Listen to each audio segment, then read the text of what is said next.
Andi Rais Ruto nekirite Kirore ugaibwa kigina kia bilioni 685 gatantainya irigeta kirima kaunti kwambiriria ntukeruju kaunti ya Nairobi ikaigwatira kigina kira kinene BURU aregi kamukira bilioni 20 mbeteji ikerekerwa muno kirima tuja gitomi taruji ugima barabara na kinyastima.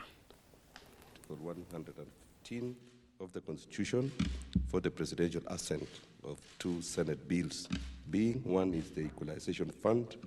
Appropriation Fee Bill 2023 and the County Allocation of Revenue Bill 2023.